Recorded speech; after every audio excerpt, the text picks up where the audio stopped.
my son's voice. I laughed, I cried.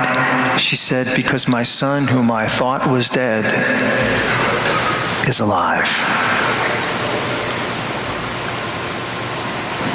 Could you imagine the emotions for 3 days, my friends?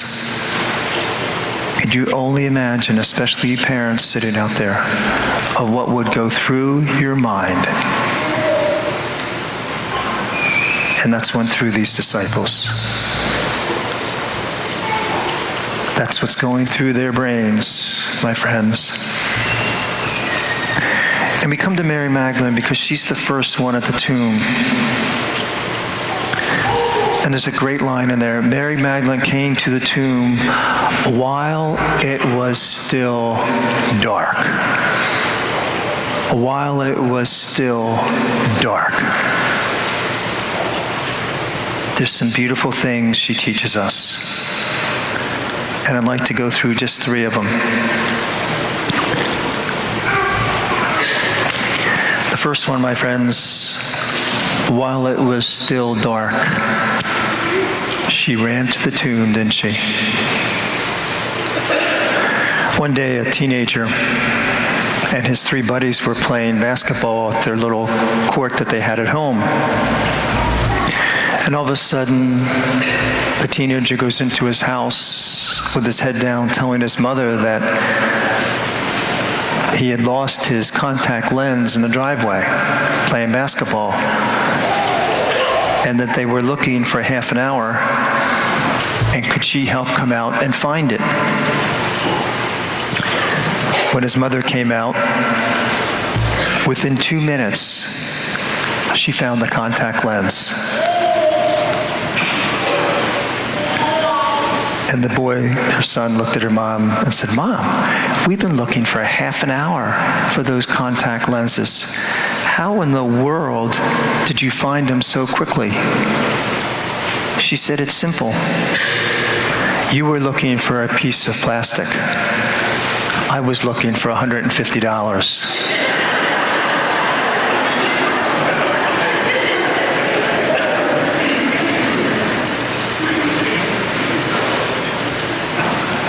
What was Mary Magdalene looking for?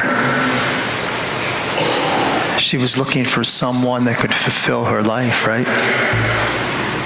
Someone that had value.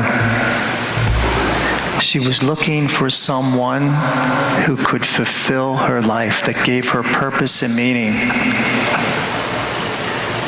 What are you looking for on this Easter? You need a purpose. You need meaning. Don't you? Same as me. We all need meaning. We all need purpose, don't we? And without him, you won't find it. You won't find it. She knew where to look, didn't she? She knew where to look to find that ingredient in her life that's missing.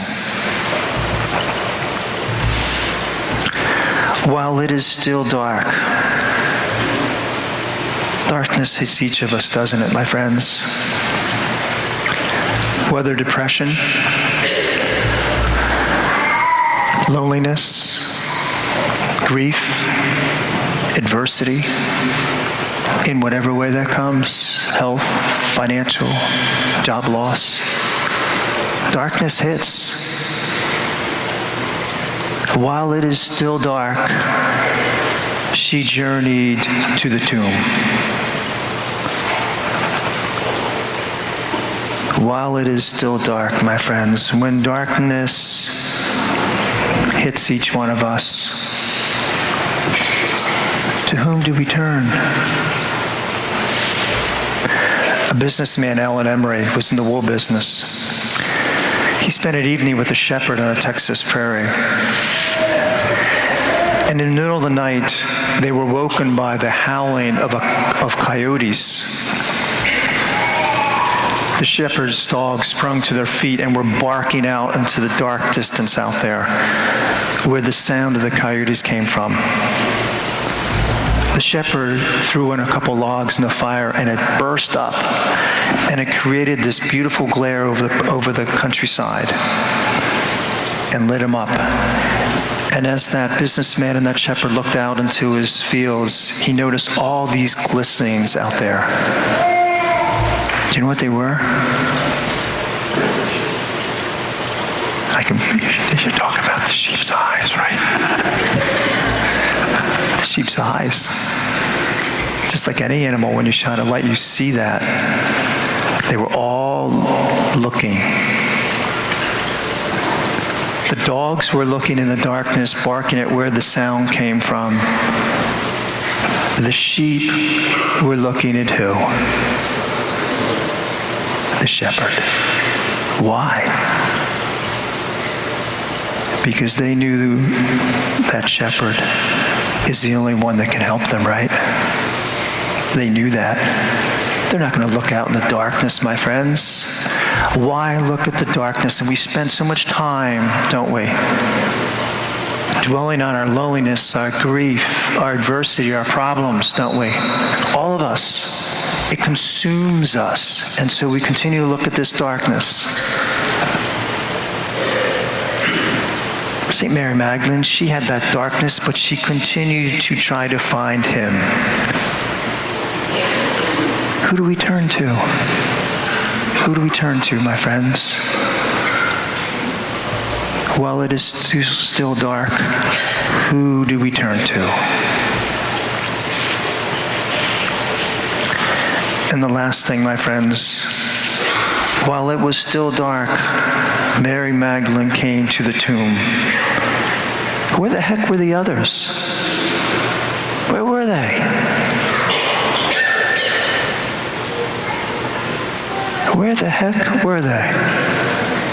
They should have been there too. They were sitting in their darkness, weren't they? Full of fear and their emotions, just sitting there involved in their darkness. Where the heck were they? She's there in the tomb. She's not going to give up, you see? She's not going to give up. Nor should we. Nor should we. In Edinburgh, Scotland, there's an alleyway in the middle of town. It's very ancient. And under that archway is an old carving of a boy's face that's somewhat worn, and a message. And it says, "Heave away, chaps. I'm no dead yet. Heave away, chaps. I'm no dead yet." And these visitors asked some people there that were walking past, "What does this mean?" Years ago, there was a building on that spot, and that had collapsed under an earthquake. And for hours, people were trying to dig people out to find survivors. Hours and hours and hours. And finally, they gave up. And they were walking away, and all of a sudden, amidst the rubble, they heard this very faint child's voice say, "Heave away, chaps. I'm no dead yet." A little boy was still in the rubble, telling them, "Don't give up. There's still this voice that will give us hope."